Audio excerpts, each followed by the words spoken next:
What's up, guys?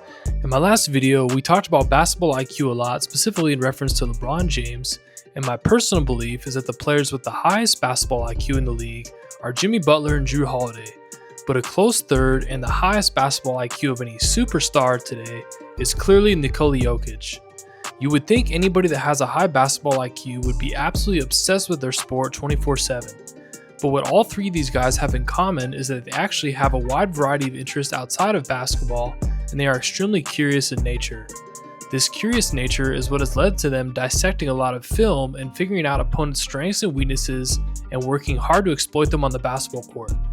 But the interesting thing is, you'll never hear from them talking about it in depth in interviews, because they believe basketball IQ is to help them win games, not for media narrative.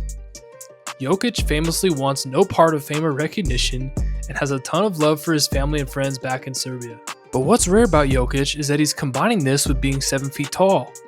We've had plenty of good passing centers in the NBA, like Bill Walton, who I covered in his NBA championship run in 1977, but none that have been the whole system like Jokic has been for Denver. The only issue that Jokic had early in his career is that if you are a playmaker instead of a dominant scorer, in the playoffs, teams will try to make your role players beat you. Jamal Murray has famously alternated between scoring 45 and 12 in the Nuggets playoff series, and this got in Jokic's head. The coaching staff would challenge him to shoot more, he would get out of his game and force a bit, then go back to overpassing. He just couldn't find the right balance, and I put a lot of that on the Nuggets GM for not finding the right supporting cast and Murray for not being consistent enough. But everything changed when Aaron Gordon arrived. He worked really hard in his game after arriving from Orlando. While never a great ISO player himself, he drastically improved his catch and shoot threes, and he mastered the art of backdoor cutting and having great chemistry with Jokic from the dunker spot during their playoff runs. Because of this, the Nuggets finally won a championship with Jokic, in my opinion, having an all-time great performance in the conference finals versus the Lakers and playing pretty well in the finals. In this video, I'd like to go a little deeper into his mind and then show a few clips of what makes his IQ so special. In typical Jokic fashion, he shunned praise, didn't want to go to the parade. The parade coming up in Denver. When is parade? When is parade? Thursday. No. I need to go home. And went back to Serbia to watch his horses race as soon as he could. But what is in the mind of this legend who has been the best player in the league for the last 4 or 5 years? He looks nonchalant and unassuming on the court while he's regularly dropping 30, 15, and 10 on you. But hidden underneath is a fiery competitiveness that he rarely shows outwardly. There is the incident where he lashed out after a missed foul call and got face to face with Devin Booker. And when he tried to sneak into the Suns timeout and KD got a tech getting him out of there. And my favorite, where he showed his true colors, it's long been my belief watching the Nuggets that Mike Malone was coaching the defense and Jokic was coaching the offense. And this clip seemed to illustrate this. But where did this fiery competitiveness come from, and why does he usually keep it inward? Jokic's father was an agricultural engineer and previously had 2 older monstrous sons who briefly played basketball in the US. They were both much older than Nikola. Before his massive growth spurt, he played a lot of point guard, first developing his world-class vision. While quite raw at first, he continued to grow, but the craziest part about his career arc with the Nuggets was that he was actually having a mediocre season, averaging only 10 points for Mega Vizra in the Adriatic League when he got drafted 41st overall. This has now gone down in draft lore not only for the draft steal, but because it was so inconsequential at the time that the coverage had actually gone to break for a Taco Bell commercial. Whether you argue the Nuggets scouts are geniuses or they got lucky, Jokic had a massive breakout season right after being drafted, averaging 18 and 10 and winning Adriatic League MVP. He then moved over the ocean to the Nuggets. The Nuggets at that time were actually building around 2 first-round draft picks in Emmanuel Mudiay and Jusuf Nurkic. But by the end of their first season, they started thinking about turning the team over to Jokic. As Mudiay began to frustrate Nuggets ownership. When I was in Denver my last couple of years, the ownership came to me and said, hey man, we need to work on this kid's jumper. I said, all right, cool, hit him up. I'll be there tomorrow at 9 o'clock. Shows at 9:50. Listen, young fella, I'm 38. I don't really need to. I'll be here tomorrow at 9. Shows up at 9:30. I said, yo, young fella, listen to me, man. Just so you know, you got one more again. I'll be here tomorrow at 9. Shows up at 9:45. He got later and later every time? Yeah. I hit up the boss man. I said, hey, this ain't it. And this was a lottery pick now. And but not the league. I know who you talking about. Jokic continued to shine. They eventually traded away both Mudiay and Nurkic and drafted Jamal Murray out of Kentucky. The duo began to flourish. Jokic hasn't stated much in interviews, but it's clear his mentality was shaped by his father and brothers in Serbia. Stay humble, keep your competitive thoughts to yourself, but go hard on the court. But where did his passing gift come from? Well, as a young player in Serbia, they let him play some point guard because the other kids were scared to try to take the ball from him. He got used to running the offense before eventually becoming 7 feet tall.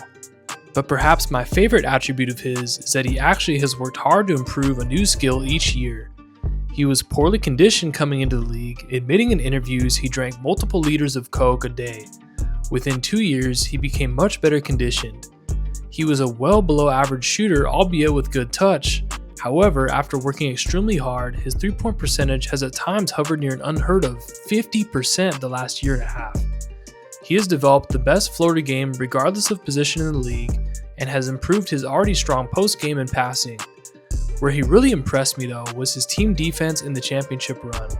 This was also somewhat of a weakness coming in, and he has turned it into a strength.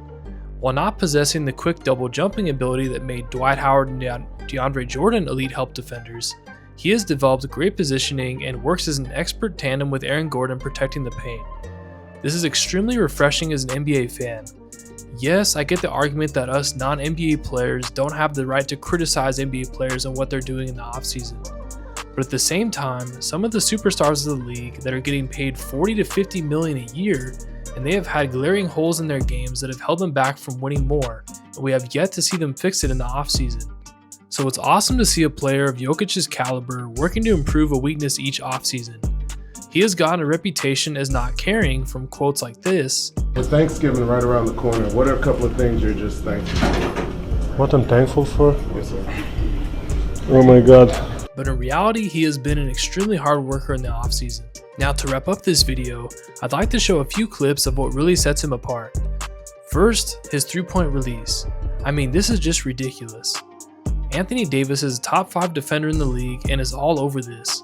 And while this isn't his normal feet setup, this is his normal release point. How do you block this? Secondly, his help defense. Here's a few clips of him playing intelligent help defense. This was not the case early on in his career. In this clip, you can really see his improvement. He knows Jimmy Butler loves to pass first. He knows Christian Braun has no energy left after that contest, so he sprints out to help Aaron Gordon, who's about to get screened off by Cody Zeller, the bald assassin. A great seamless switch, and he shuts off Duncan Robinson. A bad gamble here, but he hustles back into the play, seeing he left Aaron Gordon in another 2-on-1. He comes back and forces Zeller to rush his tip, and Gordon secures the rebound. Here's another great team defense possession that he helps spearhead. A pick and roll by Conley and Gobert results in a small window for a 3 for Conley, but Conley hesitates for a split second, seeing 2 teammates wide open in the opposite wing for a better shot. But because Jokic closes hard and throws up his massive wingspan, Conley loses the window for either option. He finally swings it, Jokic calls out to Peyton Watson and Gordon to rotate back, and the possession ends with a late shot clock contested brick from Ant. And lastly, of course, his greatest skill, his passing ability. As I mentioned before, this missing piece to the Nuggets team was the development of Aaron Gordon. Before, they tried to space out shooters and run pick and roll with Murray with the ball and Jokic as the roller. It was pretty effective, but was very dependent on Murray's health and his inconsistent decision making. The development of Gordon has allowed them to pivot fully to having the ball in Jokic's hands in key moments. Jokic and Murray now have a simple read. If the defender matches Jokic's mass but is slow, Jokic will blow by and dry help defenders and throw the lob to Gordon. If it's a quick but lightweight defender like Chet, Murray will come set a pick and pop screen and Jokic will attack again, forcing help and dropping it to Gordon. In the less crucial moments earlier in games, they will still run their old pick and roll with Jokic as the roller, where there's less pressure on Murray to make the right read. Jokic just gets downhill and forces a lose-lose decision for the help. If Jokic is tired, he'll simply just pop instead and knock the 3 down at a 43% clip. This is why Denver is OKC's greatest threat this season and took them to 7 games last year. Hartenstein has good mass, but he's not quite as tall as Jokic, and Chet and Jalen Williams are too light. While Shea is certainly elite, the real strength of OKC is they are the best defensive team in the NBA since the '96 Chicago Bulls. but their elite team quickness and hands is mitigated somewhat by a 300-pound 7-footer who requires a double team and is now throwing lobs to a 6'9" elite athlete instead of relying on his 6'5" sidekick to be hot from 3. Shout out to the legend who requested this topic. I remember responding to your comment and I thought I screenshotted it to shout you out, but I can't find it, my bad. If you see it, please comment and I'll pin you to give you credit. Thank you guys for the support. God bless. Peace. Coming back home, this is the most fun you've had for a summer. This? This past summer, the most fun you've had since you've been in the NBA? No. I think it's actually opposite. Wait, why? Because we played 2.5 extra months. There is a bunch of things that I like to do. I mean, probably that's a normal thing, you know. Nobody likes his job, or maybe they do. They're lying. Grown, and what have you learned from being a dad? And have you noticed any of those skills translating to being a better basketball player? Nah, you know, that cannot help you. Melissa in the front. Melissa Rowland, Fox Sports. Nicola, 41st pick in the draft. It's been an incredible journey for you to get to this moment. How would you describe the emotions of this all? It's good. I mean, it's good.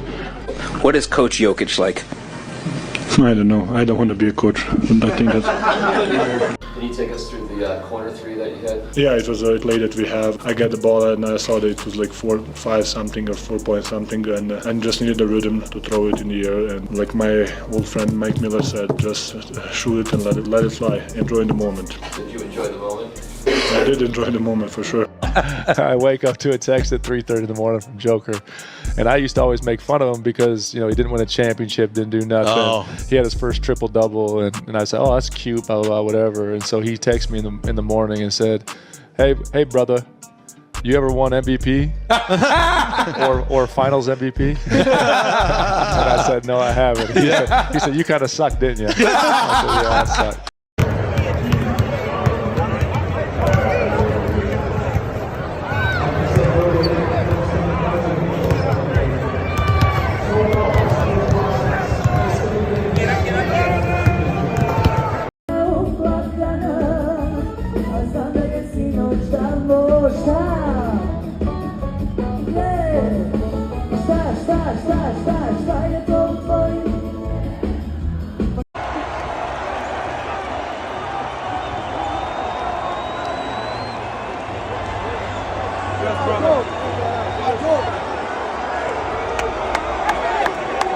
U 2005. godini.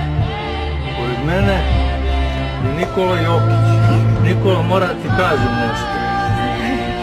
Ti ćeš 2023. da budeš najbolji košarkaš na svetu. Jel veruješ? Ne. Znao sam da ne veruješ.